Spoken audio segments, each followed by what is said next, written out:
Uniform civil code को लेकर मुस्लिम personal law board की क्या प्रतिक्रिया है, क्या राय है, इस पर बात करने के लिए मुस्लिम पर्सनल लॉ बोर्ड के प्रवक्ता डॉक्टर इलियास हैं हमारे साथ हैं। इलियास जी, किस तरह की प्रतिक्रिया आपकी तरफ से है?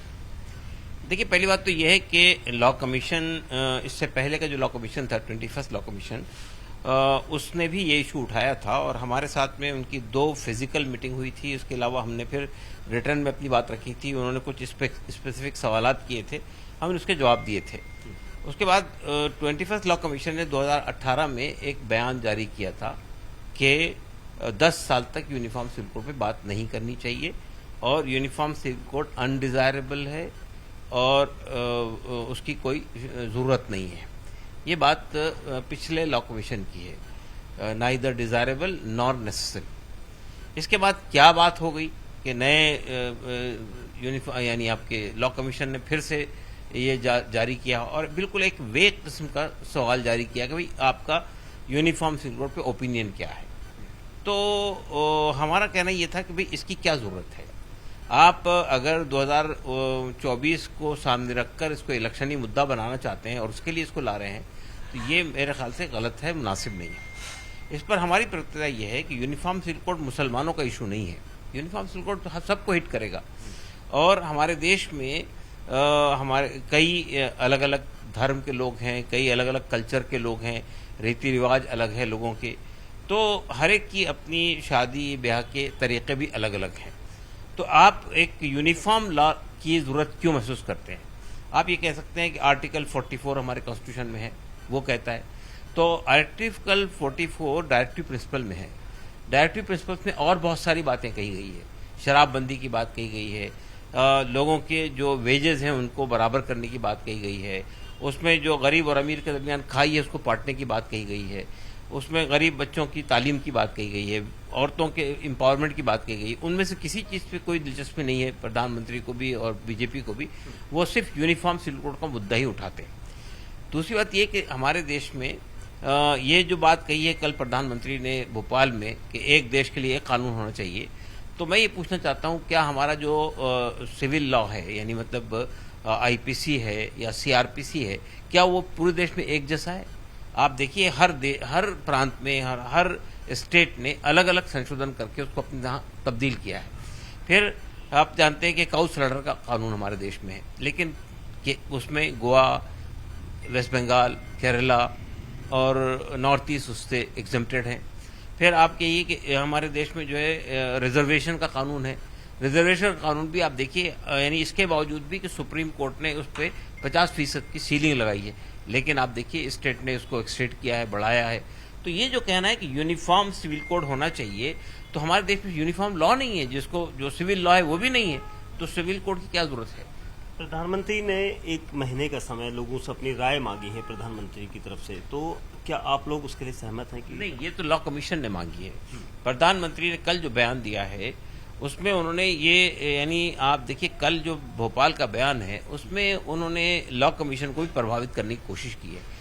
आप यूनिफॉर्म सिविल कोड को एक समुदाय से क्यों जोड़ रहे हैं? प्रधानमंत्री ने वहाँ ट्रिपल तलाक की बात की, प्रधानमंत्री ने वहाँ पे मुसलमानों की बात की, प्रधानमंत्री ने वहाँ पे पॉलिटिकल पार्टीज के बारे में कहा कि वो मुबराई करती है मुसलमानों की। तो सवाल ये पैदा होता है कि यूनिफॉर्म सिविल कोड मुसलमानों से मुताल्लिक नहीं है, वो तो हर हर हर हर धर्म के लोगों को प्रभावित करेगा। तो वो बात वैसे ही आनी चाहिए। आप एक पर्टिकुलर कम्युनिटी को क्यों टारगेट कर रहे हैं? इसका मतलब ये कि आप लॉ कमीशन को इन्फ्लुएंस करना चाहते हैं कि वो पर्टिकुलर कम्युनिटी को सामने रखकर ही यूनिफॉर्म सिविल कोड का मसौदा तैयार करें। दूसरी बात ये कि देखिए, एक हमारे देश में यानी 1 अरब 40 करोड़ लोग रहते हैं और 1 महीने में आप उनसे टाइम मांग रहे हैं कि प्रतिक्रिया दीजिए अपनी। तो ये 1 महीने का टाइम बहुत कम है। हमने ये बात लॉ कमीशन को लिखी है कि आप इसको कम से कम 6 महीने का टाइम बढ़ाइए इसको। और दूसरी बात, हमने उनसे ये कहा है कि हमको फिजिकल मुलाकात का टाइम चाहिए, हम बात करना चाहते हैं आपसे। इसी तरह से हम लोगों ने कल हमारी मीटिंग में ये तय किया है कि हम ज़रूरत पड़ी तो हम यानी राष्ट्रपति से मुलाकात करने की कोशिश करेंगे और सामने अपना वक्तव्य रखेंगे। शरीयत कानून को लेकर क्या किस तरह की आप लोगों की कोई आपत्ति या कुछ इस तरह से कोई? देखिए शरीयत कानून नहीं है, हर कानून, हर मजहब का अपना कानून होता है। ये जो शादी ब्याह के मामलात होते हैं वो हर मजहब और हर कल्चर खुद गवर्न करता है। हमारा मानना ये है कि जहाँ तक शरीयत का ताल्लुक है, हमारा जो पर्सनल लॉ है वो कानून शरीयत है, वो अल्लाह और उसके रसूल का दिया हुआ कानून है, वो कुरान मजीद के अंदर मौजूद है, वो हदीस रसूल में मौजूद है। तो उसमें संशोधन करने का इख्तियार किसी बड़े से बड़े आलिम को भी नहीं है। तो ये हमारे लिए तो यूनिफॉर्म सिविल कोड जो है वो डेफिनेटली एक्सेप्टेबल नहीं है कि आप ये कहें कि भाई आप ये बना दें। और दूसरी बात है कि देखिए, आप मुझे बताइए, हमारे देश में अगर किसी को धार्मिक पर्सनल लॉ नहीं चाहिए तो स्पेशल मैरिज एक्ट है, इंडियन सक्सेशन एक्ट है, उसमें जाके शादी कर ले, उस पर पर्सनल लॉ, मुस्लिम पर्सनल लॉ या हिंदू पर्सनल लॉ लागू नहीं होगा उसके ऊपर में।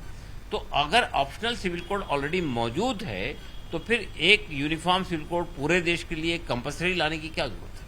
क्या सिर्फ मुस्लिम पर्सनल लॉ बोर्ड को इसमें आपत्ति है या कुछ और? नहीं, हमारा ख्याल है, हमने देखिए, हमने सिखों से मुलाकात की, हमने जो है अकाल तख्त के जो हेड ग्रंथी है उनसे मुलाकात की, हमने जो है कार्डिनल ईसाइयों के कार्डिनल साहब से मुलाकात की, सबने कहा कि हमारे लिए एक्सेप्टेबल नहीं है। आम आदमी पार्टी ने सैद्धांतिक रूप से यूसीसी को एक प्रकार से कहा जाए तो समर्थन किया है, तो उनका ये भी कहना है कि सरकार को विपक्षी या फिर दूसरे समुदाय के लोगों को भी साथ लेकर चलना चाहिए। तो क्या आप देखिए, यूसीसी जब लाया गया था हमारे देश में तो उस मौके पर भी कॉन्स्टिट्यूशन असेंबली के अंदर, कॉन्स्टिट्यूशन असेंबली में जो बहस हुई थी उसमें ये बात कही गई थी कि यूसीसी जो है वो सब लोगों की सहमति से लाया जाएगा। और जब हमारे यानी मुस्लिम प्रतिनिधियों ने उसमें उसकी मुखालिफत की तो उस पर अंबेडकर जी ने ये बात कही थी कि वो पागल सरकार होगी जो मुसलमानों की सहमति के बगैर यहाँ पे यूनिफॉर्म सिविल कोड लाने की कोशिश करेगी। तो देखिए, एक बात और है कि देखिए, यूसीसी डायरेक्टिव प्रिंसिपल में है, वो कोई कंपलसरी चीज नहीं है, वो कोई मैंडेटरी नहीं है, बल्कि हमारे देश हमारे कॉन्स्टिट्यूशन के अंदर का जो पार्ट 3 है जो फंडामेंटल राइट से मुताल्लिक है, उसमें आर्टिकल 25 है, आर्टिकल 26 है, आर्टिकल 29 है, जिसमें हर मजहब के लोगों को अपने मजहब पे चलने की पूरी आज़ादी दी गई है। फिर कल्चरल राइट्स को भी प्रिजर्व किया गया है। तो हम जब ये बात कहते हैं दुनिया के दूसरे देशों में कि हमारे देश में इतनी धर्म के लोग हैं, इतनी भाषाएं बोलने वाले लोग हैं, इतने कास्ट में रहने वाले लोग हैं, लेकिन हम एक यूनाइटेड कंट्री है, तो आखिर क्या आपत्ति आ गई है कि आपको यूनिफॉर्म सिविल कोड की जरूरत है? मेरा सवाल का आप जवाब नहीं दे पाए। आम आदमी पार्टी को लेकर जो मैंने सवाल आम आदमी पार्टी ने ये बात कही है कि यूसीसी तो कॉन्स्टिट्यूशन में है ना, तो उन्होंने कहा भाई हम इसके फेवर में है, लेकिन ये सबकी सहमति से आना चाहिए। तो सहमति में तो मुसलमान भी शामिल है ना भाई। तो अगर मुसलमान सहमत नहीं तो आप यूसीसी कैसे ला सकते हैं? All India Muslim personal board ने शाहबानो मामले में कहें या फिर राम मंदिर मामले में काफ़ी मुखर हुए थे और उस टाइम पे आगे बढ़कर अभियान चलाया था, मुहिम चलाई थी।